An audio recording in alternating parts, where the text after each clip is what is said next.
What it be, what it do? Welcome back to another SEO or money making online video.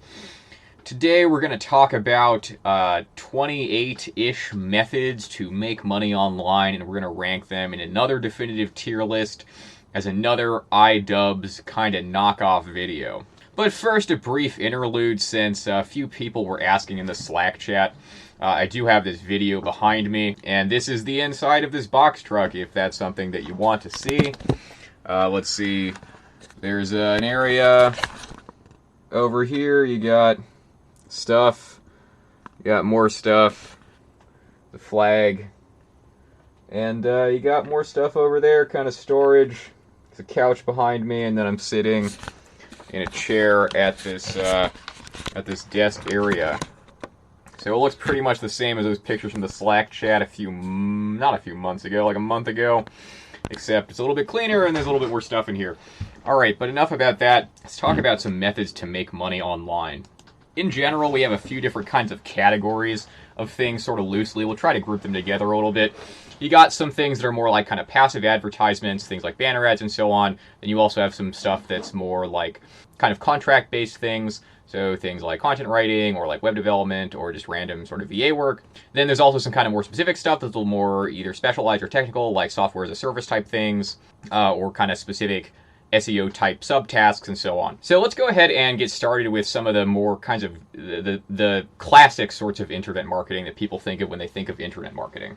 So let's go ahead and we'll start with the Amazon affiliate program. We're gonna put this in I would say probably solidly B tier. So the thing about the Amazon affiliate program, well we'll do these both together actually. So I'm gonna put both of these in the same kind of B tier area, and both for sort of the same reason, but I'll talk a little bit about the differences and the pros and cons. So in terms of affiliate marketing in general, one thing that you do want to keep in mind is that you do lose a fair amount of control over your site and your income, because you are dependent on those platforms to pay out their fees, and they generally are going to have some kind of a policy that says we can do whatever we want, whenever we want. We can change our rates, and we can even cancel the affiliate program. We can do whatever we want, basically, and you'll probably have some kind of general consistency, but it'll be consistent until it isn't. So that is one thing to keep in mind, and that's also something that might differentiate the two between Amazon affiliate programs and kind of general affiliate marketing. There's obviously other different programs. There are some big ones like eBay, and I think probably Alibaba probably has something like that. There's also more specific ones like DreamHost has an affiliate program. Most web hosts will have an affiliate program. There are also some sorts of specialty things like GeneratePress is a thing that has an affiliate program, which is a premium WordPress theme. So you'll find all kinds of different kind of very specific stuff and more general stuff. So the first thing that I would say there as to why you wouldn't be higher than that is because you do have that kind of inherent limitation of, well, you can make a lot of money, but you lose some control. And if you're really going for the most money possible, the biggest sites, you're generally going to need to have something besides just a sort of affiliate site. I mean, you can get pretty far with that, but if you want to be, top 0.0001% of websites, you're never really going to get there just with affiliate marketing. Now, you might still use affiliate marketing as part of a very large site. I believe Reddit, for example, has a thing where if you have an Amazon link and you don't specify a referral ID, they will automatically add their own referral ID or something along those lines, or they used to do that or something like that. So there are still ways you might incorporate that, but if you want to be the very best in the world, you do have that limitation kind of inherently to affiliate marketing. But there are some strengths to those programs, and particularly, I might even put the Amazon affiliate program a little bit higher than the general affiliate marketing, although I'm still going to put them both in B tier. Because what you really do want with an affiliate program is you don't want to be picking some kind of stupid crap that is obscure and just going to fall off the face of the earth. Because there will be people who will try to make, some new affiliate program with some good. You've never heard of it. It might not even exist in a year, and you spent all this time and this money producing content where the product might not even exist. So, for example, there was a really shitty multi-level marketing scheme, basically, called the Fearless Mama, and there are some threads on 256KB about this. Insert screenshot here, and basically it's a shitty multi-level marketing scheme, and there are these videos. I looked this up on YouTube because I was watching people show over this trash, and the number one result on YouTube is buy the Fearless Mama, and the number two is the same dude, and he says the Fearless Mama went out of business. Really? It's a shitty multi-level marketing scheme, and most things aren't going to be that bad. That's particularly egregious, a piece of trash. But even something like my shitty VPN, it's yeah, it's a product that exists. It's not multi-level marketing, but it still might fall off the face of the earth. So that is something you want to keep in mind. Some affiliates are going to be risky just in terms of that investment, where they might just disappear overnight, even if they seem pretty reliable. So Amazon does have that advantage. You could arguably bump it up to A tier. There are people who make some really good money with affiliate sites if they know what they're doing, but you inherently, it's also like the bigger it gets, the more you're going to be worrying about that kind of thing where it could all come falling down. And of course, you want to consider that in the context of like sub-products too. You might have a vendor who you rank really well for like Sony camera review, and then that camera model stops existing, and then you can't get that particular affiliate commission. So there are a lot of variables of those out of your control, but they do remove a ton of the overhead. It is actually very nice to do affiliate marketing in some regards, just because you don't have to manage people, you don't have to manage contractors or subcontractors, which is something I've done in the past. You get lower margins, but you also can focus more on just doing the marketing. So it's easy in some ways, but there are a lot of factors that are outside of your control. Speaking of shitty affiliate programs like the Fearless Mama, let's talk about pyramid schemes and multi-level marketing programs, because it kind of blows my mind that there are well, it doesn't blow my mind, that's not even true. But you do have this kind of sub-demographic, we'll even just put this in F tier. You could maybe argue E tier, but really it's trash. And the thing is, there's no reason why you should shill for trash. Like, it's not easier to shill for trash. I mean, I guess maybe if you're at the top of the pyramid, but it's like, why even participate? Now we're just beating a dead horse. We know they're stupid. Just pick a real product. Don't shill for something that doesn't even exist. Shill for something that exists. There are a few other things on here that are also kind of similar, where you're shilling for something someone else has. One of these is these surveys. So there's actually two of these. So we got surveys via content lockers, and then we also have surveys, garbage surveys is what I called them, but they should be called the same thing. Garbage surveys and doing them personally. So what even are these? There are these things you'll see, like there used to be this place r/beer money, which I never really browsed too heavily, but my understanding of what I've seen there is basically like kind of casual sorts of do this little task and get a little bit of money, and a lot of times it'll be surveys. Like Domino's is like, tell us what your favorite kind of pizza is and we'll give you 10 cents or something. And they send out all these surveys and then people do them. So there's kind of two ways you can make money with these surveys. One is you could just do them personally, and you won't make very good money. You'll probably make less than minimum wage. You'll probably make, I don't know, $5 an hour. You could do it if you want $5 an hour, but probably if you're watching this video, you actually want to like have like a career and not like, or like a real thing that's not just like fucking around for $5 an hour for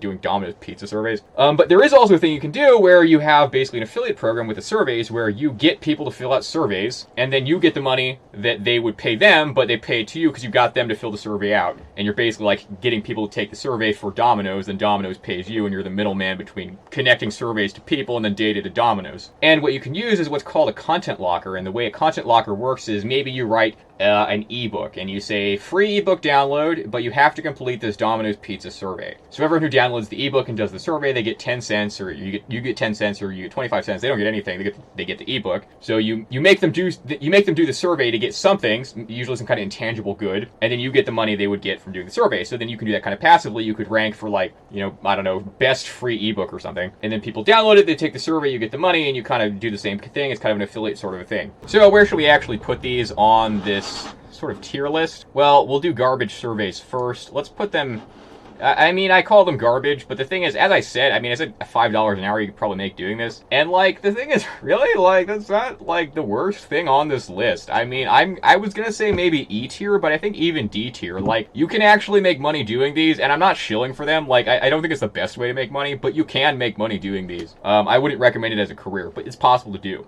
Throw that in D tier, I guess. And so I guess we'll put these probably up. Well, we'll even put in the same kind of category. They have the same limitations again as the Amazon affiliate program. Although I guess you do have actually kind of a strength here, which is that you are dependent on them, but you could change out any arbitrary survey in the content locker in most cases. So you actually might have a little bit more flexibility with these than with some of these other affiliate programs.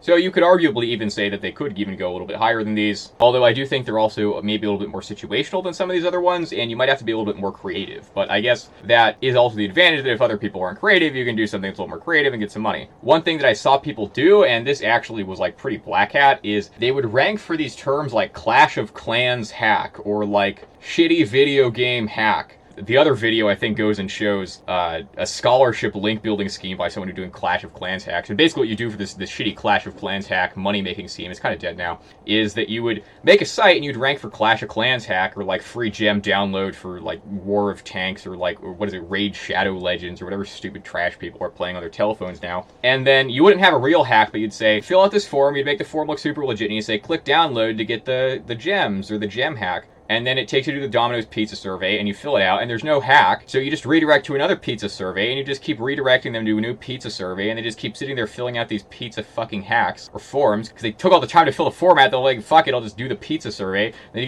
they just fill out the forms until they quit, like they rage quit, and you get like a bunch of money from them filling out these things. And I hear that was actually very profitable, although also it was in violation of the survey site rules. It was also in violation of various like search engine guidelines. It was very black hat. I think Google did a whole thing where they removed all these fake hack sites. They tried to remove a lot of them, so a lot of them got penalized and just like removed, like actually penalized. Whenever people say penalized, they're really full of shit. But a lot of these actually did get like removed and manually like removed because they were just spam. So there are things you can do like that. You could do something that's actually real. You could have like an ebook download.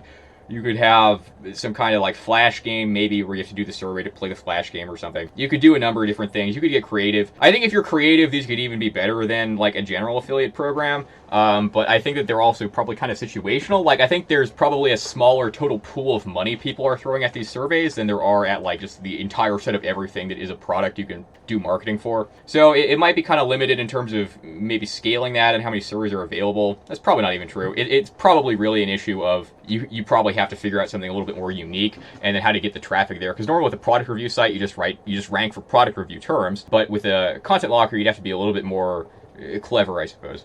One other type of thing where you are promoting something that someone else has created, or they make the good, you shill for it, is drop shipping. Drop shipping is essentially kind of similar to affiliate marketing, but the difference is with affiliate marketing, you say here's a link, click it, it goes to Amazon, they buy it from Amazon. With drop shipping, you would have a product that another retailer has on your site, and then they would order directly from your site, but you would have a third party fill the order. Now, you might have it go just automatically directly to the third party, like some kind of prearranged sort of scenario, or it might go to you, and then you might choose what third party you want to fill the order. There's different ways you could do that, so in that regards, it might have a little bit more flexibility than an affiliate program in that way, since you have a little bit more control over, what retailer do we want to pick to supply this. You might change out a retailer if you wanted to or needed to, but you also might have a little bit more overhead if you were doing something like that, which, I mean, that'd be kind of the main advantage. You'd have more flexibility, so if you're not doing that, why even do that? But you might be able to get better margins, and you might have a little bit more control over your company using dropshipping than an affiliate program. You still have some similar problems. For example, what if a good stops being produced? What if someone who you're having do the order fulfillment changes their prices, or so on? But I think you would get more control over that. You might be able to scale it better.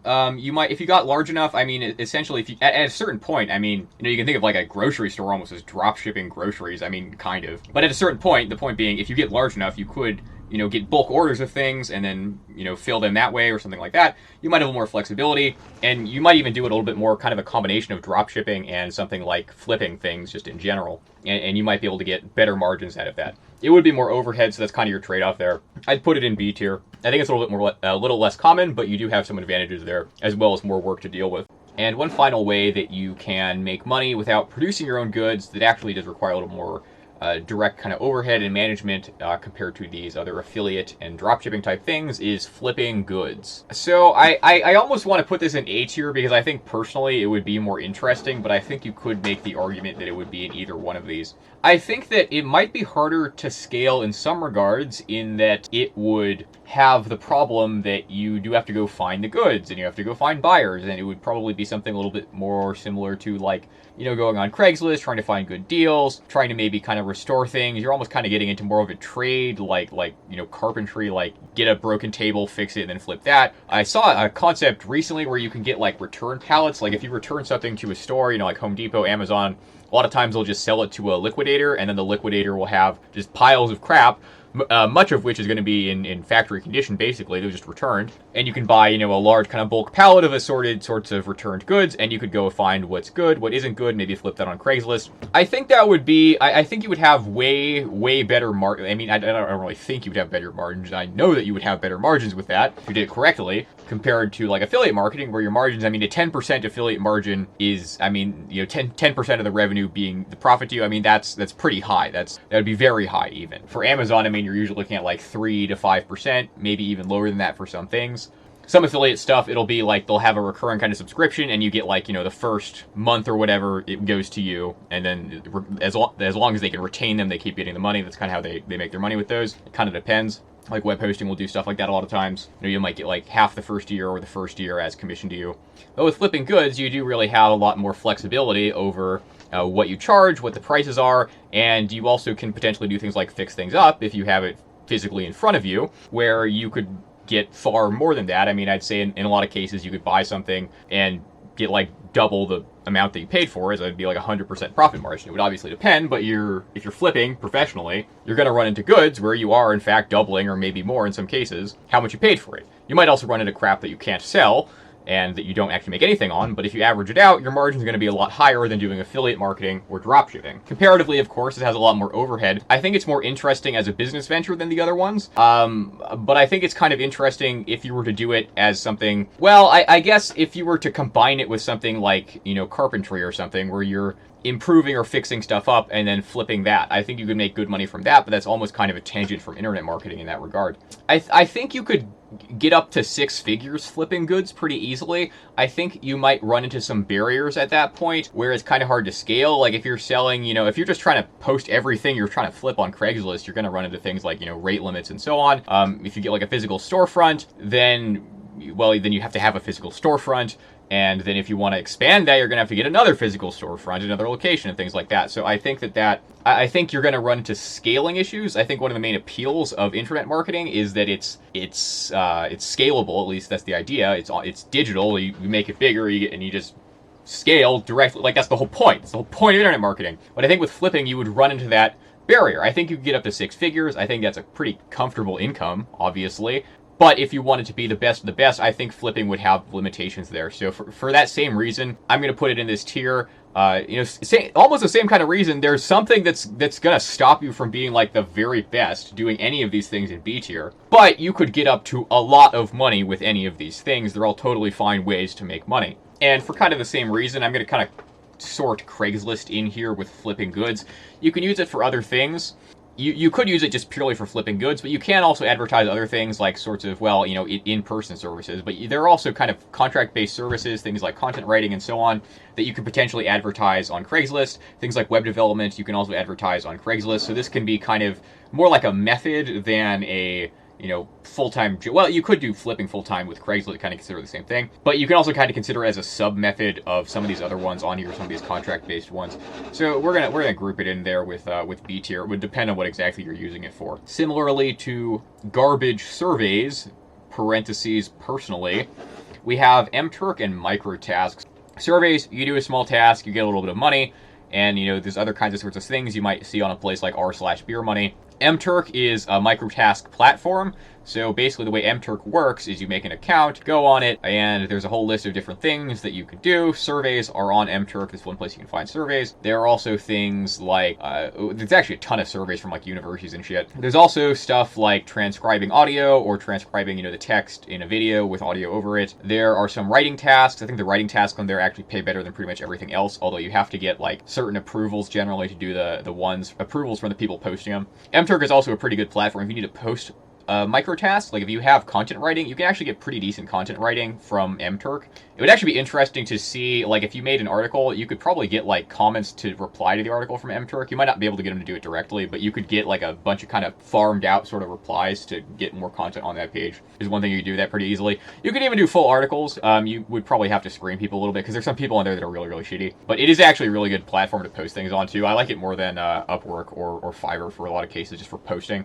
Way back when I was like 18, like the very first thing I did with internet marketing was actually MTurk for like a week or something. I think it was like maybe it was 1 to 2 weeks, and I believe I made $250 or something total, but I wasn't working full time doing it. I think the average was like $10 an hour. You could make maybe a little more if you got like better and got like more writing tasks. That's pretty much what I was doing on there. You could make less if you didn't have writing tasks that you could do. If you speak English as a first language, you could get writing tasks pretty easily, but you would have to go and like mess around and do a bunch of because you have to do a certain number, because people will say like only if you've done more than this successfully you can do my task. But you kind of have to farm your account up a little bit. But if you get to that, you could make like $10 an hour doing that. It's not a terrible, I mean that's more than minimum wage, at least more than federal minimum wage. if you just need like money on the side, it's not a terrible option, but I wouldn't use it as an income. I think you'd rather kill yourself, and I think there's a lot of other things that are on here that are easier to do to make more money than just doing these shitty fucking micro tasks. But I mean, it's an adequate platform, I guess. So it's the same as garbage surveys. It's probably going to pay you better than just doing garbage surveys directly, so we're going to switch it out. They're both D tier, but we'll put MTurk at like higher D tier. There's some alright things on there. Just don't waste your time with stupid crap that is completely pointless. Speaking of writing tasks, content writing is actually another very good method of making money online. I'd say it's very accessible as a method, and people think that writing is oversaturated. It's kind of a meme. It's like, you can't make money as an English major. It's like, well, first of all, don't be an English major. I'm not a fucking English major. I didn't go to college. But you can make a lot of money doing content writing if you even just speak English as a first language. We're going to put this up in, I'm probably a little biased, but I'm going to put it in with B tier. I think that, whatever. We'll put it in with B tier, but if you're good with it, I used to run a company that did a ton of writing tasks with subcontracting, which I'll get to in a minute. But we made a lot of money with the subcontracting part. Content writing is kind of an arbitrary, easy thing that you can do. I think if you combine it with subcontracting, it goes up to like S tier. But if you don't, I think just even doing it personally, you can make pretty good money. I think you can clear $30. I mean, I know you can clear $30 an hour easily doing content writing, because I mean, that was what I was making when I first started doing that, and I wasn't hiring anyone to do it. It was more when we hired people to do it, and we took a cut out of that. Even when I first started, you can easily get, 10 plus cents a word, and how long does it take you to write, 1,000 words? You write 1,000 words in an hour pretty comfortably. I mean, if you have a little bit of practice. Like, some people are fucking slow, and they get, like, writer's block. It's like, that's called just not trying. Just, like, writer's block isn't real. Just type words, and it doesn't even matter. Just fucking type words. I mean, do a good job, and don't do a bad job. But I'd say the main thing you have to know is one, well, first of all, you have to know that the entire subcontinent of India exists, okay? So people don't know this, and they see content writing rates when they're going into content writing, and they see, oh, I can only charge that much. No, that's wrong. Those people are terrible, and they live in India. They're not terrible people, but they live in India, and they're bad at writing, I'm a native English speaker, sir. I mean, some of them are okay, but they're generally not super, like, fluent. And even if they are, a lot of times their content's really boring. So if you're, like, even an adequate writer in the US, like, by American standards, you're going to be better than all of them, like, by default. If you're in the US, I would charge at least 10 cents a word. Even if you're starting off, like, you could go lower than that, but I wouldn't even bother. There's enough people who will pay you 10 cents a word. Actually, real quick, there's an article on the forum from, actually a while ago, like a year ago. 5 ways to make money if you're completely incompetent. And if you scroll down to the bottom here, I actually have, I think is this number 1? No, it's an honorable mention. Oh yeah, making lights turn green on Yoast. I'll link to this in the text of the video article that this video is in. These are the rates that I would generally charge. Somewhere around here. 10 cents. If I were just starting off again, I would still charge 10 cents. I think when I first started, I charged... I guess I just did the math, and when I first started doing content writing, way back in the day when I was 18, I charged apparently 0.055 cents for my very first contracts, but that eventually went up to like 10, 20 cents, and we particularly made money a lot from like expedited orders, and we would charge up to like... In some cases, we charged up to like 40 cents a word, but that's like ridiculously high. Our higher rates were more like 20 cents a word, which is, yeah, it would be like we would go up to like 20 cents a word in some cases, and that was also being subcontracted at that point. But anyway, these are rates. You could go higher than that. I wouldn't really even recommend going much higher than that. I think higher than that, you start to get into like, like if you're expediting it, whatever, like that was the main reason we would go higher. But I think higher than that, it's kind of like, it's just like even if you get people to pay it, it's almost like, it almost just like feels too high. Like, I guess supply and demand, if it's not worth it to them, they won't pay you. But generally, like, I would say probably like 20 cents or more is like a fairly high rate. 10 cents is like a solidly fair rate for someone in the US, I would say. But you could go higher or lower. And I mean, if you do the math on that, you can make $60 an hour or whatever, or more if you're writing for 20 cents a word. And that's not even subcontracting. In conclusion, you can make a pretty fucking lot of money doing content writing, and if you just speak English as like a first language, like I did this after I graduated high school when I was 18, started at like 30, went up to like probably 60 cents or $60 an hour, and then I started subcontracting, and then you just contract it out, and you take a percent, and you get even more money, because you don't have to do the contracts, and you have more time to just do more marketing. Actually, now I'm just talking myself up into like moving this into like A tier.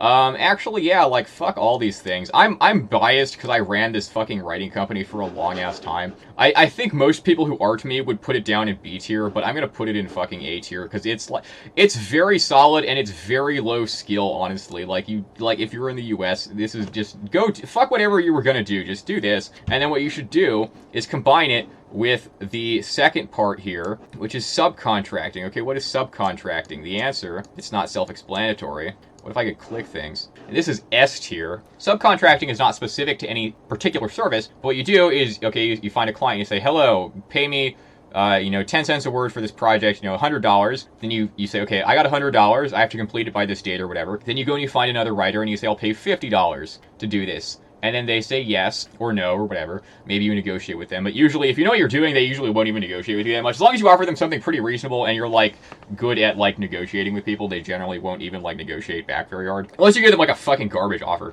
But we would give people pretty decent offers. But we would still be making, like, a pretty good margin on this. We make, like, 50% margin on this. So anyway, you would go and you just, I mean, it's kind of self-explanatory. You contracted it out, and you give it to the person. Now, it is a little bit more complicated than that, because, I mean, your role as the middleman is not just to, like, take everyone's money like a fucking jackass that, like, does nothing. You also are effectively expected, if you know what you're doing, if you're doing this correctly, you're expected to be essentially like the fall man for any fucking problem that occurs. So that would be one of the big reasons why people would hire us, because if you hire content writers directly, but they'll be like, my fucking grandma's dead, like, again, and my, like, dog's dead, and I have AIDS, and, like, the World Trade Center is just collapsing, because, like, they'll just make stupid shit up that, like, never even happened. And they'll just disappear on you, and it's bullshit. But if you're subcontracting, I mean, it's, like, fuck them. Like, it's their fault that they're an idiot, and they, like, did a shitty job. But that's also why you get to take a cut, is because you would be like, okay, we have the contract due in 7 days. We're gonna get a writer, and we're gonna say, do this in the next 2 days. And, we'll have, we have, like, 30 writers or something we would go to regularly. We'd get the contract, immediately be like, okay, who wants to do this in the next 48 hours? And we would get someone to do it ideally. But if they fuck up, we still have the rest of this time. And if they ask for an extension, whatever, we'll give them the extension. But, like, only if they're, like, serious. If they just bail or, like, don't say anything, or, like, they change their mind, we'll just be like, okay, fuck it, someone else is doing it. And we would be obligated, though, to the client to get it done on time. And if that means, like, reassigning it, then that would be a thing that we would have to do and take on. Sometimes there would be a problem, and sometimes even it's just the problem is the client is, like, really picky and they hate the writer or something. And again, that's a cost that you end up having to take on as the person in the middle, in the subcontracting position, where you might pay someone to do the task, that you pay them 50%, and then the client says, I don't like this, so then there's a problem, and you might have to go hire another writer to do that task, and now you spent 100% of the money that you got for the contract, some cases more. Some cases you might actually lose money on the contract because you had to go have someone else do it to make your client actually like the thing, or because the guy fucked up or whatever. Or, even some cases would have writers that would write all the time, and, like, one time randomly the client doesn't like it. That's your job, that's your role as the company, is that you have to cover that, or you should, and say, like, okay, well, we'll just take the hit, because that's our role, is to in some regards be almost like an insurance company, where if something goes wrong, it's on the subcontracting firm to take that hit, or to fix the problem, and to make sure it all happens on time, and give the writers, for example, part of why the writers would even come there is because we would give them the flexibility to take contracts when they wanted them. If you're working for yourself, you get contracts at random times, you might have random deadlines, you might not have time to do that contract, even though you might get a larger cut because it's just you. But if you have a subcontracting company, there's a lot of writers, there's a lot of contracts. Basically, whenever they want to show up, you contact them, there's always going to be something available for them. So, like, that's kind of the appeal of even you existing as an entity, is to make everything easier for everyone else and to fix all the stupid fucking bullshit that goes wrong. And at a certain point, that does become, a full-time job to manage all these people. And then we ended up doing things like hiring other people to, delegate our email, I hired people to delegate the email to contact the clients, and we had to make systems, to keep track about the orders and all this stuff. So you do get into more administrative overhead. You do eventually get into things like managing, a fucking call center, basically. So you can do all these things, but there is a lot of work involved, and you do want to understand, if you're doing that, you do want to make sure that the actual clients and the writers, or whatever it could be, you could be subcontracting web development, you could be subcontracting graphic design, doesn't even matter. But you want to make sure all the parties are, you want to make their lives easy, because that's the whole point of you existing as an entity. I mean, also to do marketing and whatever, but, like, whatever. So you have to do a lot of different things, even though you're not doing the contract yourself. But the amount of money you can make, in terms of time invested, is very, very, very fucking high, like, retardedly high. Like, we were fucking making so much money, it's absurd. Anyway, if you do it correctly, you can make a ton of money. But one thing you do want to be very careful about is your fixed fixed costs. So if you just have, here's your clients, here's your subcontractors, and you only spend money paying subcontractors when there's a client, so you pay a percent. So you can never like go into the in the red or whatever. You can never lose money. Essentially, I mean, you could fuck it up really bad, but you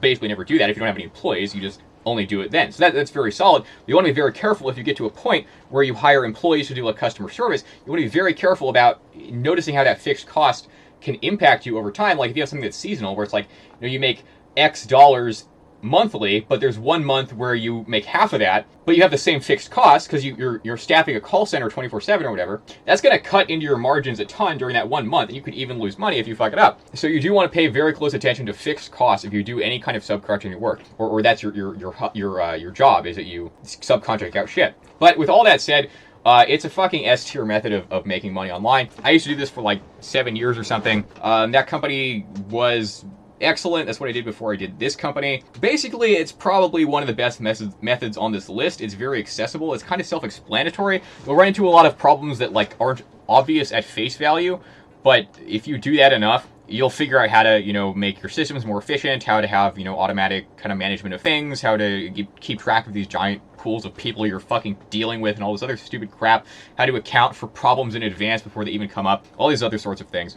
The path to starting out doing content writing and then over time, as you get more contracts, you start subcontracting it is an excellent route. What I started doing when I was 18, moved on to the subcontracting and so on. Already talked about all this basically, but that's a fucking excellent route to make a ton of money online and to be able to start making money like tomorrow. Like you would get a content writing contract like today. There's actually a thread that I'll link here. Spoon-fed guide, how to make money on Craigslist literally today. Very easy way to start doing, well, content writing is one, but you could also do web development or whatever. I think this article is particularly about web development. But you can just go on Craigslist, post an ad, you could get a content writing job today. You could get a web dev job today, contract, and you can easily snowball that. The path is pretty obvious, like how you would do that. You start getting contracts, you start subcontracting it, and within a year, I mean, you could have a pretty solid subcontracting business up and running. Very solid. Very solid, and I'm not just going to repeat myself 1,000 times, but that's an excellent way to make money online. Very underrated, and it's a lot less saturated than people think, and the parts that are saturated with people in like India, and you can easily compete with them if you speak English coherently as like a native English speaker. And kind of similarly, we have keyword research or selling keyword research.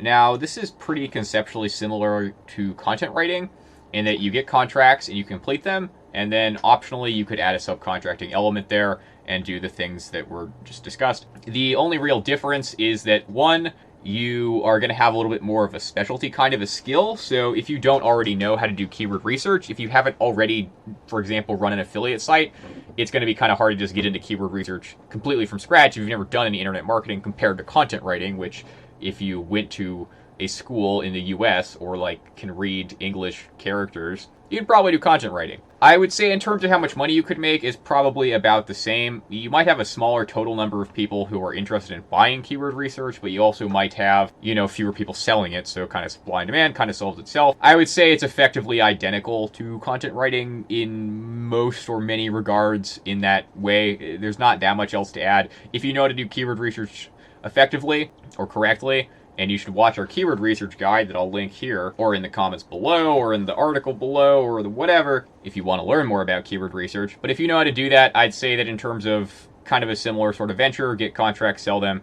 it's around the same kind of general thing as content writing. One thing to note is that as far as selling SEO services go, keyword research is the one I'd probably recommend if you're going to do the sale of SEO services as like kind of, packages or something to people, as opposed to like a consulting kind of arrangement. Because keyword research is the thing that has the least kind of ambiguity. In my experience, people selling links tend to be very sleazy, and they tend to promise things they can't really promise and so on. Content writing is also kind of a thing you could do for SEO services. It's kind of the same thing in some regards, depending on what your demographic is. But it's also the kind of niche where you can pretty consistently provide value in terms of keyword research. Whereas with something like selling link building services, you're going to have more variables that are out of your control.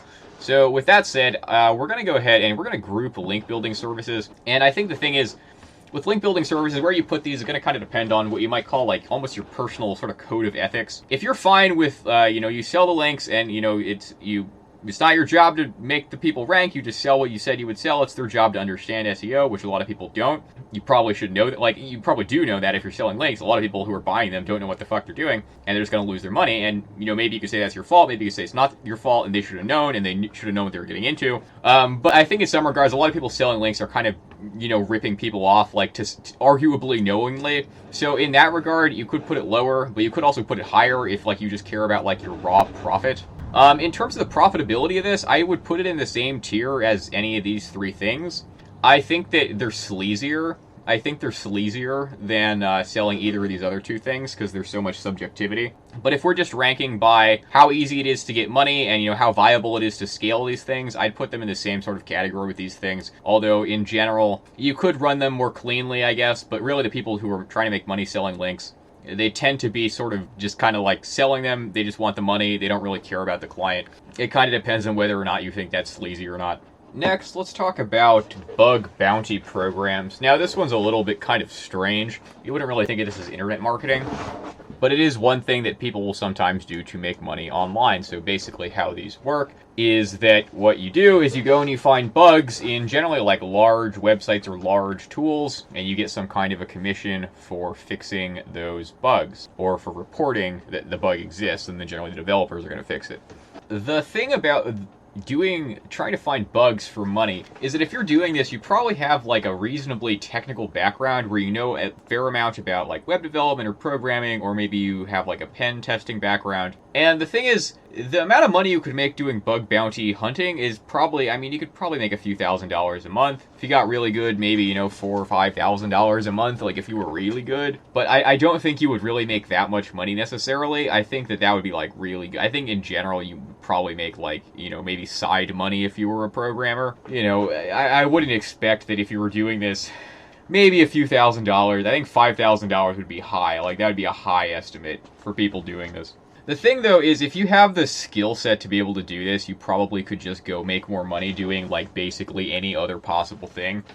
Web development, which we'll talk a little bit more about later, you could do that, and you would make way more money, and it'd be way more consistent. I think you could do this if you stumbled into something on the side, or if you, like, really liked doing it, but I wouldn't really recommend this. I think you'd make more than MTurk or Garbage Surveys. But if you have the background to do this, you should probably do something else unless you just happen to stumble into it. Although there are some interesting resources that I'll link in the article section below. And the thing to note is, similarly to affiliate programs, bug bounties are controlled by the people offering the bounties. So it's going to depend on who's offering them, and you generally don't have that much sort of negotiating power with that, which is probably why those rates are pretty low compared to how much you could make in general with that kind of background. Next, we've got Fiverr, Upwork, and other kinds of contract-based sorts of sites. So like a platform where you go and you have an account. People who want to buy services have accounts, they post jobs, or alternatively you offer services. Fiverr, it's you offer services and they buy them, and you can customize it a little bit in the chat. On Upwork, they post jobs and you reply to it, so it's kind of one is one way, one is the other way around. There's other sites like this, but these are probably the two biggest ones. We're going to put these, so the same as any of these selling services things, except they're worse, because they are, I'm even going to put them down here, because you lose a lot of control over the relationship with your clients. In the short term, it's not necessarily a huge deal because there are fees and so on, and for Upwork, for the first contract you have with someone, up to the first $500 you make with that client is a 20% fee, which isn't even like the worst thing in the world. But over time, you're going to lose out on money because you can't really build like a company that way. You kind of can, but you have so much control given to the platform that if you wanted to like, scale it out, and that's kind of the whole point of web dev, or not web dev, but internet marketing in general, anything you want to do online, generally you want to have some potential to scale that. It's very difficult to scale that the same way as other things. So I'd say it's basically the same as any of these things, selling keyword research, selling content writing. They're all things you can do on Upwork or Fiverr, but I think that it would be better in general for most people. Well, there's a shorter startup time in some cases. You can access some contracts kind of quickly through these places. Over the longer term, you should just do it off of those platforms because you have more control, which means you can get more money and you can retain clients for longer. You have a lot more flexibility. You have a lot more capacity to like brand yourself as a website, as a brand, to scale that out, which you can't really do when you're confined to their platform. And it's not just the fees, but it's also, you're using the same generic, you get this amount of space for your bio, you get this profile picture, you can't really customize things, you can't really kind of integrate your own sorts of systems into like a website. You could have an external website maybe, but they usually don't even like you linking to your own kind of external contact information on there because then they can't take a fee. You lose a lot of flexibility with being able to really do anything interesting or scalable when you use these kinds of platforms. If you just kind of want some money and you're not like super serious about like being the very best in the world or like the richest fucking person, you could use them. It might still be better and more profitable than a day job. It's not that much more work to go out on your own, and the potential there, both in the shorter and longer terms, is just going to be higher and better and just really better in every possible way, except maybe in terms of getting your very first few clients. It's really going to be better in basically every way. It's not really that hard to just go do that on your own, and the benefit of doing that is far greater than maybe the slightly longer time to find your first few clients.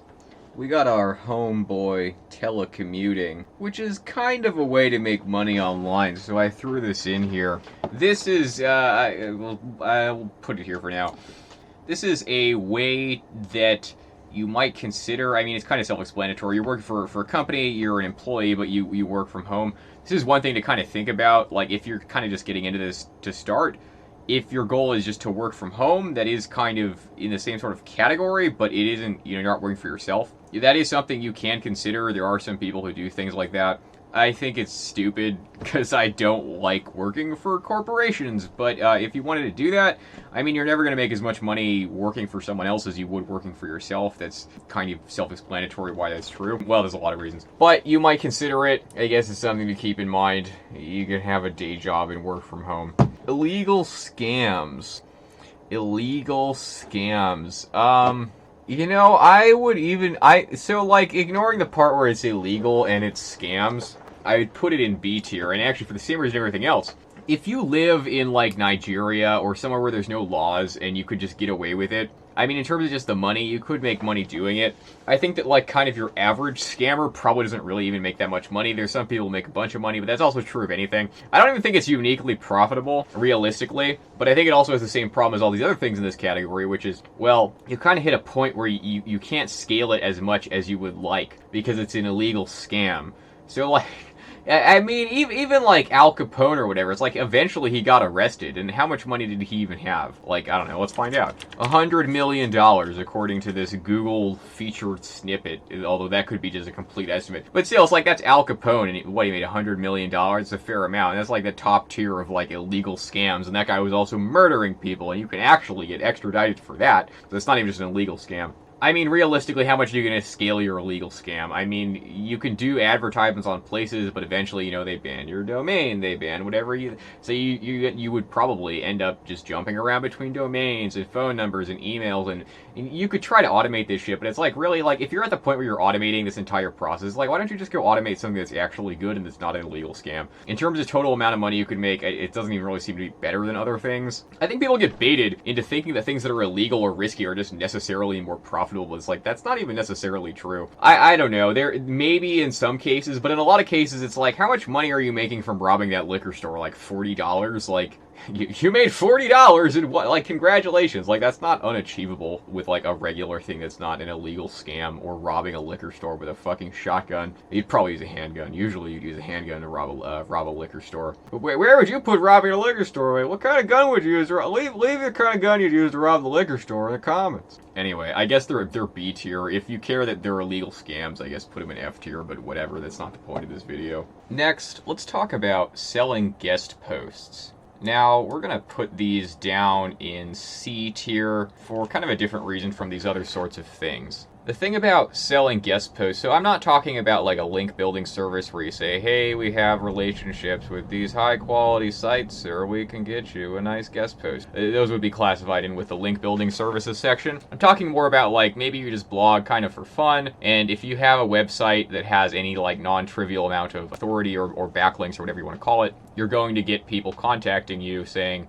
"Hello, sir. I love your website. This is an automated email, and I want to buy a guest post. How much do you charge?" Sometimes they'll just ask for free. Don't do that. You won't make any money. And I wouldn't even necessarily recommend selling guest posts specifically, but you could do it. You can make anywhere from, like, if you had a reasonably authoritative, just kind of like, even like a mommy blog, you could make like $50 for a random link here and there. Maybe $100 if you have like a pretty good site, or someone really wants it, or you're driving a hard bargain. Even potentially more if you kind of are willing to like rip people off, but I wouldn't really recommend that necessarily. As a money-making method, there are some pros and cons. The main con would be that you can't, I mean, you could try to go out and sell links explicitly, but that's kind of more like the link building services. But if you just casually run a blog and people ask for links and you offer to sell them a guest post or another kind of similar link, you can't really do that on purpose in this context of what I'm talking about here. That's kind of just like running into them. If you are willing to do that for money, then and you don't mind having some kind of either shittier articles or kind of working in sort of like random links, and you don't mind that your site might feel a little bit spammier, and you can do them cleanly if you write them yourself or incorporate them yourself, you could probably make a few extra $100 per month if you felt like it and you were kind of a casual on-the-side blogger. The thing about this is you couldn't really turn it into a career unless you actually did like full link building services. Then you're, building out whole websites and like selling all these links to people. The other thing there is if you are a casual marketer, you might be kind of like afraid of like, oh, Google's going to penalize my site because I sold these links, which they probably won't even do if you did it reasonably cleanly. But some people will be paranoid about that. As far as the amount of money you can make, it's pretty easy to do if you just happen to already have a site like kind of like a personal fun, like I just make this for fun. You could pick up a few extra $100. If you just do web development or have a website for fun, it's probably one of the easiest ways to just make extra random free money on the side, and people will just come to you and like offer you money. It could be some okay side money. I wouldn't depend on it as an income, but if you had a mommy blog or something, you could get some extra money. And in terms of the hourly wage there, I mean, it would be putting like one link in, you could get, $50 for under an hour of work when you have the opportunity, but you're not always going to have the opportunity. There's going to be a finite amount of things, and the more you do, the more you kind of jeopardize your site in terms of just like feeling like a shitty piece of trash full of spam links. So if you were to sell these kinds of links, you would want to think about the way that it's going to make your site feel spammier in general, depending on how you were to do that, and whether or not that's actually worth it to you. Direct advertisement deals are kind of the same sorts of things I'm talking about. So in contrast to like AdWords, you have AdWords, and then Google's AdWords platform will decide, well, what ad is the most relevant, which is easier in some ways, but they're going to take a cut out of that. So compared to you making a deal with someone directly where they pay you, you host an ad on your site directly, you could potentially get a bigger cut. But the other thing there is that is a lot of additional overhead. You have to constantly be like cycling different buyers in and out and so on. I think realistically, I haven't experimented too much with this or with like AdWords on my own sites, but I think I would probably honestly just go with like an AdWords or other kind of platform that's going to serve the ads for you. Even though you get a lower cut, I think having that lower maintenance and just focusing on more content is going to be a better return on investment over the longer term, because then your site's grown. And if you want to change how you're doing it once your site's larger, and even maybe implement your own ad platform if you're kind of hardcore and you write some custom script or you have some plugin, it's going to give you more time to actually run your site. It's kind of similar to selling guest posts. It's something that if you had like kind of a personal site and someone made you an offer, you might do it. But as a long-term business strategy, unless you implemented your own kind of custom internal ads platform that people can go to and it's automated, which you could do a plugin potentially, or you could write something yourself if you know what you're doing. If you can do that, I would say bump it up to B tier as like a solid way to kind of do it in the background without you having to do everything all the time. Even maybe prioritize that, where if there is a paid custom direct ad, show that. Otherwise, show AdWords. That'd be a pretty easy if statement in PHP or whatever. But for your average kind of person, I'd say it's the same as selling guest posts. If you have the chance to have a direct ad, someone wants to put an ad up, maybe do it. Maybe get some money on the side. Maybe even, a few $100s, or you find someone who wants to do it recurring. You charge them, $100 or $200 a month or whatever, depending on your site's traffic. Maybe, it could be way more if your site's massive. You could do that. And, it's same as selling guest posts. If you combine these two, you could have a kind of side site, personal site, kind of fun thing you write on the side and bring in, maybe you did all these things, you kind of incorporate a few other things, you get up to like $1,000 passive-ish income pretty much on autopilot-ish sort of, and you just keep pumping out more content when you feel like it. You could do that. Same as kind of selling guest posts, something you do in the background if you were in that scenario and you were kind of casual-ish. Unless, of course, you automated the entire process and had an internal ads platform, that's kind of a separate thing. Now, AdWords and banner ads, I'm talking about like banner ads served from an external platform. They choose what ads to show and they serve the ads for you. or choose what ads to show on your site. You kind of just have an embed code or whatever. You could arguably move that up to B tier. I think it's more sustainable over the longer term if you really were going to do like a lot of advertising, and probably easier to manage, unless you're an internal ads platform. So I guess that's kind of the thing I would say there is if you like could write your own internal ads platform, bump that one up to B tier too, maybe even A tier. Honestly, AdWords, I don't see very many people do it who are like doing internet marketing specifically, but I think you could easily take that approach, and I think a lot of people just like don't even really think about using AdWords as a monetization device, at least for like people who are like serious internet marketers. I think you could do a site where it's actually just like, you know, fun, readable content. It's like actual real content, not just like shilling for keywords. I think you could take that approach and almost do more of a social media kind of campaign and bump that up to, actually, we'll even bump this up. We'll put illegal scams over here, move this up here, and, you know, I'm gonna move direct advertisement deals up here. Both of these, AdWords kind of the same as other things, is that if you have a really massive site, you probably want to have some other kind of core functionality integrated, but you could scale AdWords, you know, pretty well. And, you know, if you had to switch out your ad platform, unlike the other kind of affiliate stuff, you aren't as dependent on AdWords as other affiliate sites, because you can just put an arbitrary ad in and it'll choose, and you could change from AdWords to, you know, some banner ad company, or to like probably Bing has like Bing ads or something, whatever. But you could change out what you want to show if you had some kind of a dispute, or the ad platform, they lowered the rate or whatever, they just were working out, you'd have more flexibility. So I'd shove that in that tier. Direct advertisement deals, I think if you had your own custom internal UI or user interface, it would certainly be something that's in B tier. And then maybe again do that same kind of thing where if you have a direct advertisement deal, show it, otherwise show AdWords with like a basic if statement. So I'd put these both up in B tier. If you're doing direct advertisement a little more casually, maybe put that back down in C tier, but if you're doing it as described, we'll say it's a solid kind of a B tier sort of a thing. Next, we've got two of these, Web Development Basic and Web Development Advanced. Now, these are both pretty similar to these ones over here, which are all selling services of some arbitrary kind for money, and the same benefits apply, so the same reason I'm going to put these in A tier. But there are a few unique things about web development. I would say compared to these other ones, there is a lot of potential to automate huge amounts of your web development kind of workflow, where you can have things like, there's a guy on YouTube named like Stefan Mischuk that you can check out if you're trying to get into web development. I think he's a useful, interesting channel if you're like trying to go to that path of being like a freelancer or running a web dev company. And so, but with web development, you could hire people and, you know, have a staff, although I generally recommend having the smallest staff possible and automating as much as possible, which is I think why I might even bump either one of these up to like S tier, in that there's a lot of potential to automate it because it's programming. So if you have your own custom internal tools to, you know, manage sites or keep track of sites or automatically get up a certain framework or to do whatever, once you get efficient with programming, the thing about programming is like, so if you're a dollar store cashier, how good can you really be at bagging groceries? The worst dollar store cashier, you know the bottom 10% of dollar store cashiers aren't that much worse than the top 10% of dollar store cashiers. There's a difference. You could probably tell if you work at a dollar store, or even if you're at a slow lane or whatever. There's not like who is the world champion in bagging groceries? If you met them, you wouldn't even notice. I mean, maybe you would, but you get it. Compared to web dev, the best web developer is a lot better than the worst web developer. So one thing that's kind of interesting is, like US web developers who are good, and they make $100 an hour easily. In contrast, you'll see like these web devs in India, and they'll make like $10 an hour, or, you know, plus or minus. But the interesting thing is, based on what I've seen from hiring people myself and like looking through different rates and talking to other people who do web dev, you pay the same amount of money. You pay about $1,000 to $3,000 for a small business website, regardless of you whether hire an Indian or an American, like someone who's good or someone who's shitty, because they spend the same amount of time, or they spend just so much more time. Like they literally spend like 10 times longer if they're an Indian doing this web development. For a lot of times, it's even a shittier result, but you know, whatever. The same, you know, it's a complete website to finish the project.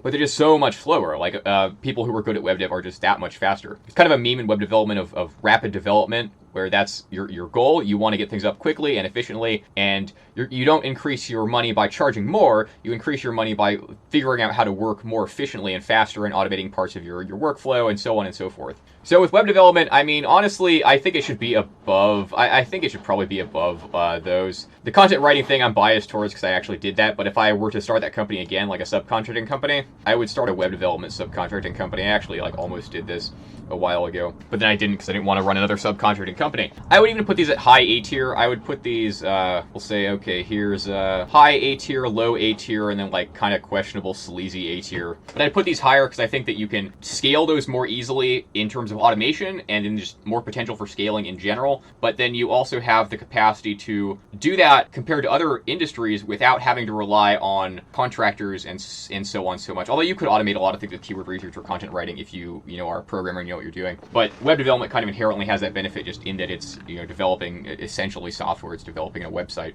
And the distinction I'm making between these two, so basic web dev, I'm thinking of like, you know, install WordPress, make a basic WordPress site. A lot of people will make good money doing web development where they're using a content management system. They're not even really writing code at all in a lot of cases. They're just taking tools that already exist and assembling them into a website form, maybe customizing a little, figuring out what the client wants. And that is a skill set. That's not like me talking shit about that skill set. That's actually the skill set that like is powering the entire Indian economy, and that's not even just like a one-off like joke. That's actually the thing. People talk about automation creating, like, is automation going to create more jobs? Like, it already did. People use software written by programmers to make more software. That's the entire economy of India. Like, every fucking job in India was created by automation that allowed people to use automated tools to do things without having to know the lower level things. That would be kind of, you know, a standard sort of way to make money. With web dev, build standard small business sites. They're almost more like bulletin boards, no real functionality. They're, you know, billboards, just here's information, raw informational sites, maybe a contact form.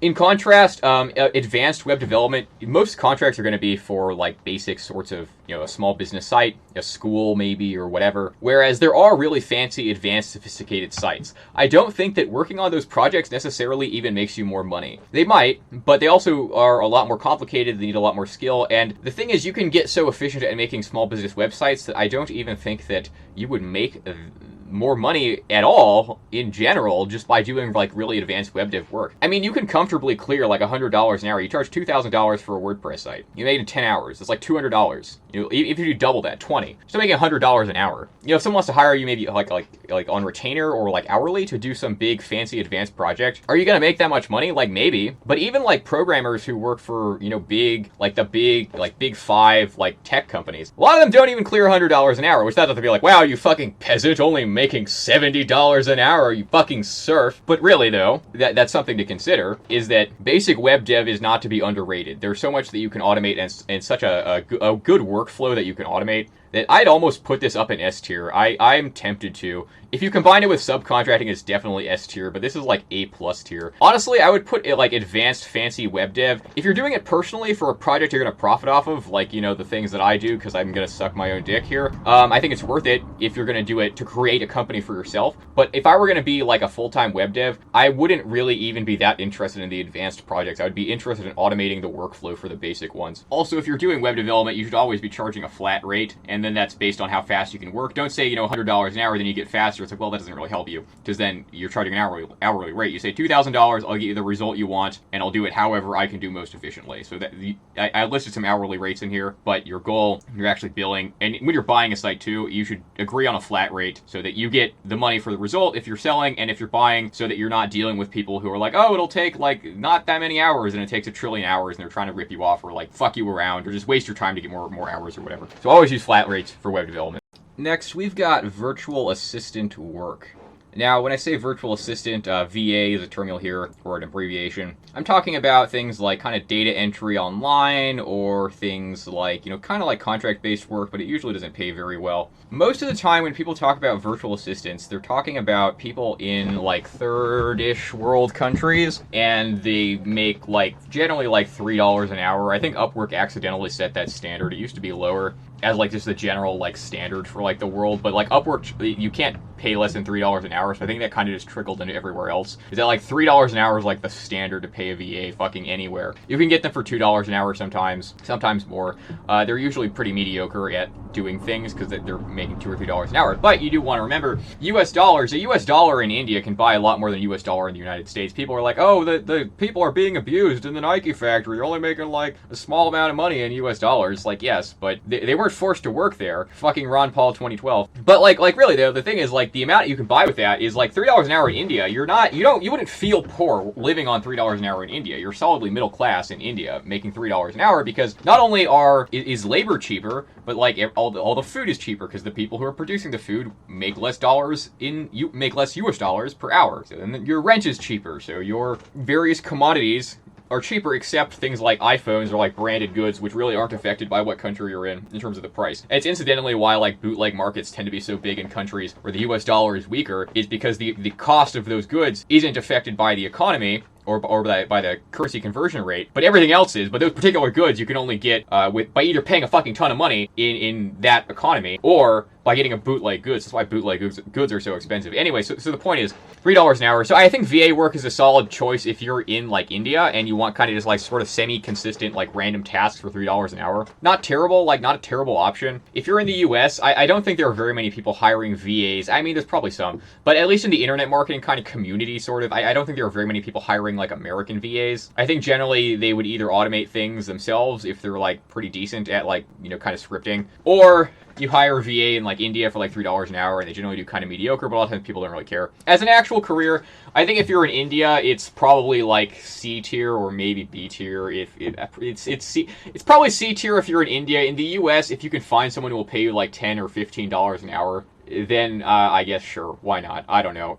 We'll put it with telecommuting. It's kind of the similar, but you're doing contract-based work instead of working for a company. And it's like if you're satisfied with kind of mediocre-ish middle-class money, it's probably all right. Next, we have donations. Donations. Similarly to this selling guest posts and some of the potential use of direct advertisement deals. It's the kind of thing where I wouldn't recommend trying to go get donations like on purpose. Like I wouldn't like go into a business like our plan is to get donations. But if you have like a site that took off and it's kind of like just a fun-ish personal site that wasn't designed to be a business, you can maybe make some money from these. Personally, I think it's kind of like degrading to just like grovel for coins. If you have like a big audience and people actually like really like personally like you and they like your content, you might get some donations. I think Patreon is probably the best way to do that if you were going to do that. I don't know. I think that donation, I think they feel like groveling, like, personally, and I think they're kind of, it's for that reason I would never do them personally. If you don't mind doing that, you can maybe bump it up into, like, C tier, but I'm going to put them down in, like, D tier. I'm going to say E tier. I want to say E tier almost. I think you can make okay money, but I think if you put your mind to, like, finding a slightly better monetization method, you would make more money. And I don't think that even, like, you know, even if you're, like, a fucking, like, I don't have any ads and I have no influence from the corporate media, I think people understand if you have like a few ads in your fucking thing. I don't think people really mind that much. I would not go for the donation route. I think I don't know, it kind of depends. I personally would not go for that route, but you could maybe bump it up to D or even potentially C tier depending on how much people like you in a personal capacity and what your feelings on donations are. SEO consulting in quotes. There are different tiers of how people do this. So sometimes people will have like shitty cheap, like I just do your SEO, sir. I'm in Bangladesh. Sir, I can make you the link wheels. I will manage your keywords. Sir, I will do you a nice SEO or whatever. So there's that, and then there's like, I'm a fucking guru. I like post on the Warrior forum. Like I'm so fucking cool. And where they pretend like they're like super knowledgeable. Then there's people LARPing at all tiers of this. I think this inherently involves some LARPing just because SEO. There's so many factors for your own site. Even there's a lot of factors, although you can get pretty consistent if you know what you're doing, particularly if you have like a lot of content, so you can kind of average out like weird random inconsistencies. But if you're doing it for someone else's site, I think if you're really good enough to be able to do it consistently like on your own, I think you probably wouldn't even really want to do it for someone else's site unless you charge them like a ludicrous fucking rate, or like, I guess there are corporate SEO consultants. So you would have to break this into a few tiers. So there's like shitty Indian VAs, we'll just shove that in with VAs. There's like guru hacks, and then there's corporate consultants. Guru hacks, real quick. So 3 categories. We're going to say like kind of cheapo VA, like I'm an SEO consultant. We'll shove that in there with VA work. And we have guru hacks, and we have corporate consultants. I think that where you place these depends on your opinion on like, well, for corporate consulting. So I'm going to put this in C tier, kind of the same as you don't have to necessarily telecommute as an SEO consultant. Like this isn't even necessarily making money online. It's kind of the same sort of category. But same kind of thing. If you don't mind having a job, it's harder to scale a job because it's a job. Like by definition, like almost by definition, you can't really scale a job. You can get promotions, but like even that, it's like you can scale yourself way faster without having a day job. But you could make all right money as an SEO consultant for like a company. The thing about SEO consultants for companies, just to like talk shit a little bit, is that they tend to be, if you have a massive company and you can increase sales by 0.1% or something, or 0.01%, that's still a lot of money for that size company. And so that can make your salary justifiable even if you're terrible. So in my experience, there's a lot of just terrible SEO consultants for companies, but if it's worth it to the company, then whatever, that's their own decision. But I think that could be an okay job. I think it'd be a boring job. I think doing SEO as like, my job is an SEO consultant. Like, I think that would be so boring, you might want to fucking kill yourself. The money's probably all right. I don't know exactly what corporate SEO consultants make. It probably varies somewhat, but I want to guess it's between $20 to $30 an hour for like the average, maybe more for like higher level people, but I think probably about that. You'd probably have some other stuff mixed in, potentially if you're a corporate SEO consultant where you do some stuff like maybe some, content management that's kind of mixed in with SEO, maybe like some social media stuff that might also be part of your job description depending on like the size of the company and how kind of modularized they make these things. It's a day job and it's in the day job tier.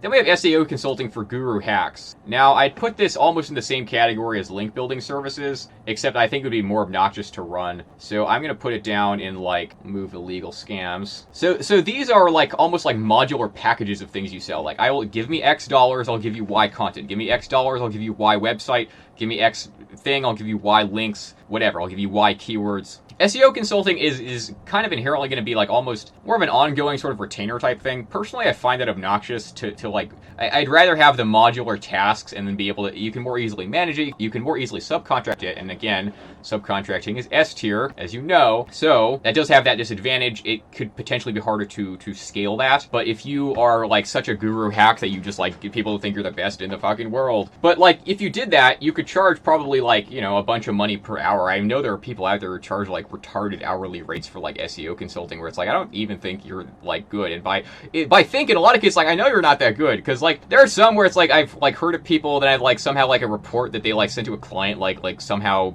got into the hands of someone else and like it got sent to me somehow and I somehow like saw this report and I'm like, this is not worth the amount of money that you paid for this. They charge like $1 trillion and they're basically just scam artists. So if you don't mind being a fucking scam artist and just like overhyping yourself and being like, I could totally get you to like rank in the search engines, you can make a shit ton of money doing that. I think you could probably, I personally, I'd rather go the route of any kind of like modular contract sort of a thing, but you could do that. And, you'd probably still be technically contracting, like, with people. You probably wouldn't be an employee, but kind of an ongoing task. But I would put it a little bit lower just for that reason, that I think it would be harder to scale. But you could, if you're a fucking complete hack and, like, a piece of shit, and you don't mind being a piece of shit and, like, a complete hack, then, yeah, like, it's probably going to be, like, pretty profitable. But not as good as A tier. And if you do mind that you'd have to be a guru and a hack, you'd probably put it lower. Premium content. We actually have some premium content on 256kilobytes.com, and I would put this in the same as like a lot of these things in here where it's like the approach I would take to that, or that I am also taking, is that you can use it kind of as an accent on some additional stuff. Like the goal is to, for this particular site, is to have, a tool set, like a custom, kind of SEO tools. You subscribe to that, and then there's also some additional content, and there's also some additional features. It's kind of a nice like add-in to that. And there's some value in, that in and of itself, but it can things like that tend to convert better if you have like on their own. It's not the greatest conversion rate for premium content. You could combine it with something like Patreon potentially if you wanted to do that. I think it's a nice accent to certain business ventures. I think that there are certain business ventures you could do really well just with premium content, like the dailywire.com by Ben Shapiro, the fucking insert like internet meme here. I think that site's monetized really well, and they do like, primarily, as far as I can tell, like premium content, then also like advertisement deals. With the premium content, I think they do that very well. They have a setup where it's like a 60-minute stream, and then it's like 40 minutes are free, and the last 20 minutes are like, you can hear the audio, but you can't see the video. I think that's kind of nice. You get your content out there, but like people who like you, they're like, oh, that's kind of nice. Like, it kind of pushes them to subscribe if they already kind of liked you. I think stuff like that kind of works, where it's almost like sort of a little bit kind of a donation, kind of in some ways, where it's like you kind of still get the content, but you don't. I think that's kind of a clever setup. I think it depends to some extent on how you implement it. I think you would generally want to combine it with something else, but if you had something like, like a news site, you could maybe bump it up to A tier as like a, that's your primary thing. You really just put out like a fucking ton of content. And it also kind of depends on how much content you put out. If you put out a ton of content, maybe it's better. If you put out less content and you have some other features in your business model, it might be kind of an accent to an existing business venture. Now we have YouTube and streaming.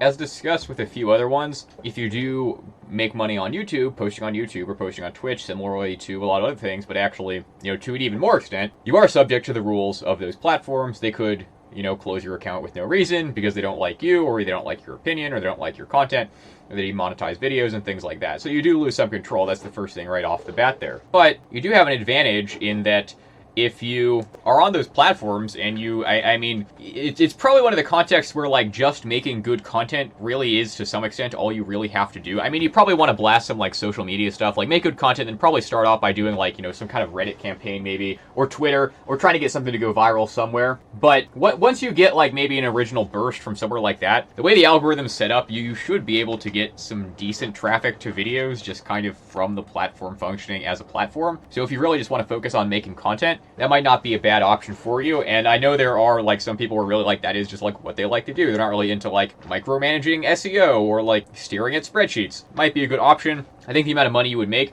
I think if you were going to do this, you should go all the way with it and really try to be like the best. I think that's achievable, is to have like a pretty decently sized YouTube channel if you actually have something worthwhile to say and you consistently, repeatedly do it, and you aren't just uploading like 17 different videos that are all called like Capital One 360 review, toaster review. Like, you're not just uploading crap, but if you're actually trying to upload good content, I think you could build a following on that. I think if you were going to do that, you'd probably want to start just not even thinking about monetization and just start by trying to build a following and then figure out the monetization later, either through sponsorships, which I think there's a lot of them, or it seems like there's a lot of them out there, people just trying to get sponsorships for random things, like directly in-ad sponsorships. Surely you've seen them, Skillshare, Rage, Shadow Legends, all this other crap. So I think there are a lot of venues to do that without just being focused on like the YouTube ad platform, but you probably can get decent money from that, because probably a lot of people don't have ad blockers, I imagine. So you can probably get some decent money from doing that. Probably want to focus on building your platform and then doing that. But then you kind of have that problem of living on a castle of sand where it could come collapsing down at any second. If you do this, you might consider also having your own personal off-site site. Like Linus Tech Tips has a really good, really well monetized YouTube channel, and then he also has his own forum, linustechtips.com or whatever it is. So even if he were to like randomly lose his YouTube channel or the algorithm changed, he would still have that kind of offsite community that he can leverage and use, so he's not just entirely dependent on YouTube. Personally, I'm not a huge fan of being dependent on any other third party, so I would put this in C tier probably, but I mean I think you could also put it in B tier if you really were like fine with that and you didn't mind that and you were going to go all the way with it. I'd put it like between C and B tier, but I'm going to put it in C tier just kind of based on personal preference, but you might bump it up if you were more interested in you didn't really have that problem. Next, we've got Patreon and e-whoring. Not even sure what I mean by that. I'm going to group it with YouTube and streaming. It's kind of the same thing. It's another way you can monetize off of something like YouTube. You all know what Patreon is, obviously. It's kind of like begging for donations, but I think it's more tasteful in that there is something that you get. I think Patreon is actually a very like kind of clever platform in how they're set up. They found a niche for a thing that people needed, and they built it, and it worked like correctly. So like, good for them. But you do have the same issue as any of these other things.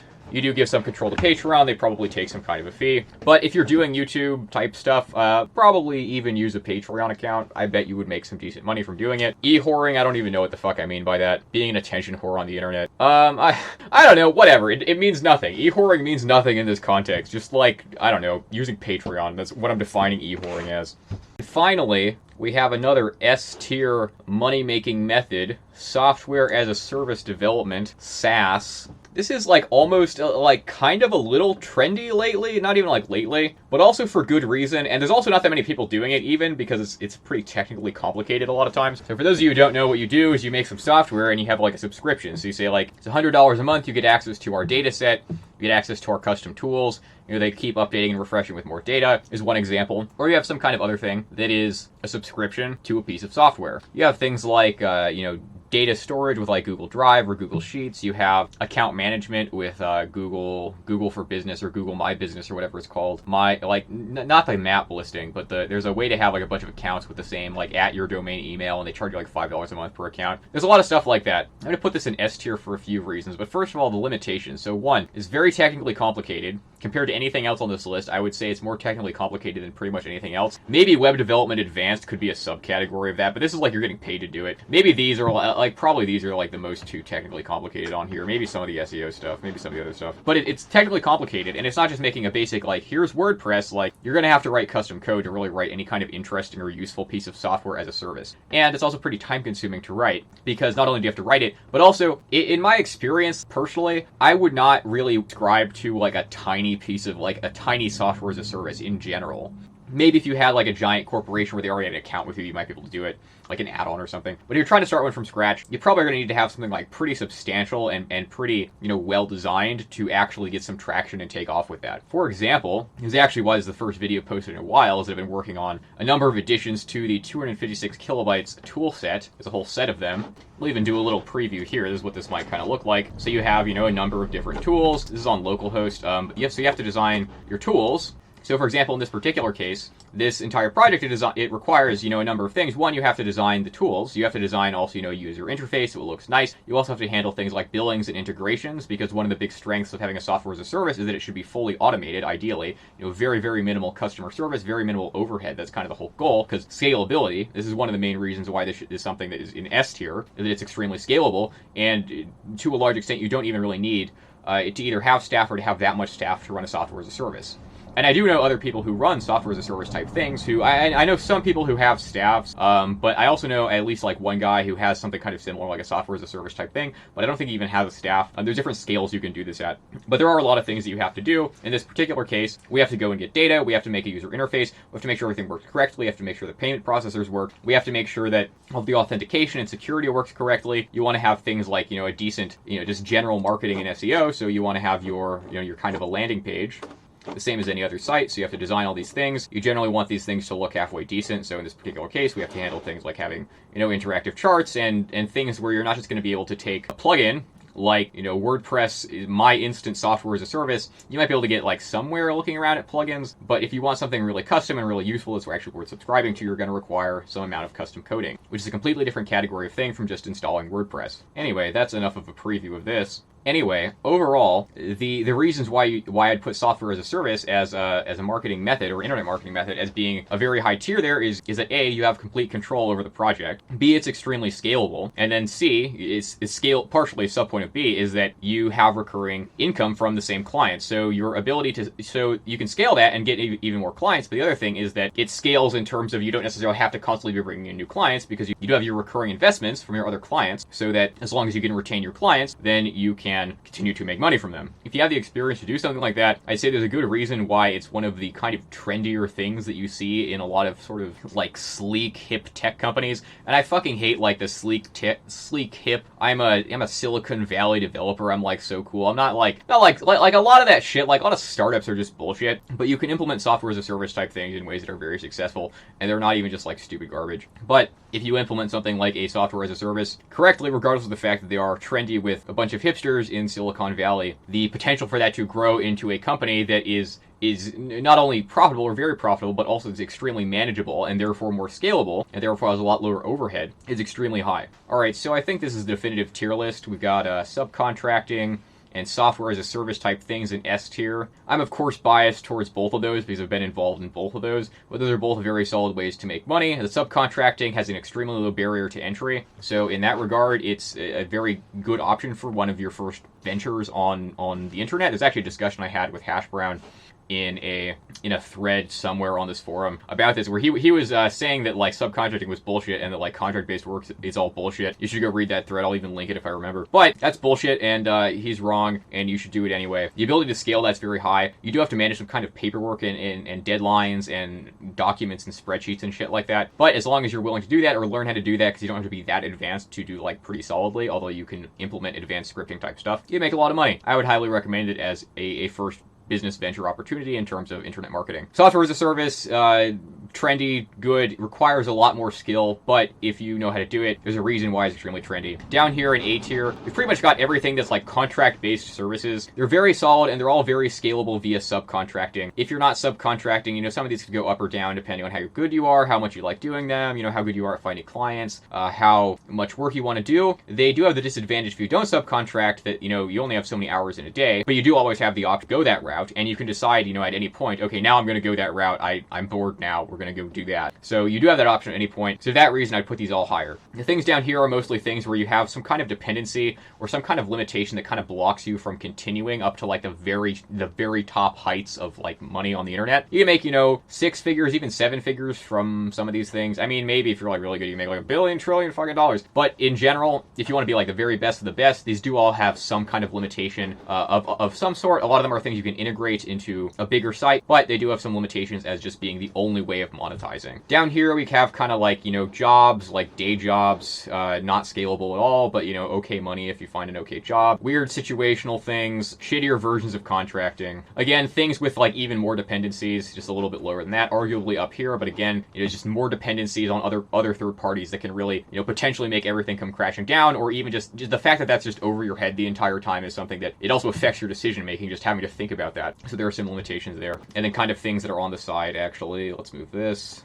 down to, I guess here. Oh, right, and then this could even be down there. Down here, we have really low-level side, like beer money type stuff. I think that's pretty, not going to be heavily contested. I think most people would agree this stuff down here, even maybe E tier. Donations might be controversial. No one that is, like, mildly intelligent would invest in a pyramid scheme or a multi-level marketing thing. I mean, like, you could even put them in E tier. You could make money even if you're selling, like, those Cutco knives or whatever. I don't think that's internet marketing, really. But you could maybe make some money from doing that. But the thing is, again, you know, it's just opportunity cost. Well, if you're gonna do internet marketing, just pick something better than that. Don't pick garbage, pick something that's not garbage. Things on this list that are controversial, maybe subcontracting, maybe these. Maybe the S tier stuff people would argue about. I think this might be more controversial because I already had that one discussion with Hash Brown. So I think some people would argue that A and B tier should be switched because these mostly have the advantage that they are passive in some way, whereas these have the advantage that you don't have dependencies. I think some people would argue it should be backwards and that all the B tier stuff should be A tier and the A tier should all be B tier. This one, this might be controversial, YouTube and like Patreon shit. I think the rest of this is going to be pretty like agreed that this is correct. Maybe arguably up or down for a few things. Mostly, I think maybe some of these people would argue to go down to D tier, maybe move some of these down to E tier.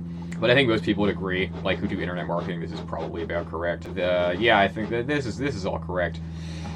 Overall, this is a definitive tier list. If you disagree, push in the comments. Otherwise, then don't disagree in the comments. You can do whatever you want, because you're allowed to do whatever you want. In conclusion, this is a definitive tier list. Post in the comments if you think anything this tier list should be changed. Alright, everyone get the fuck out.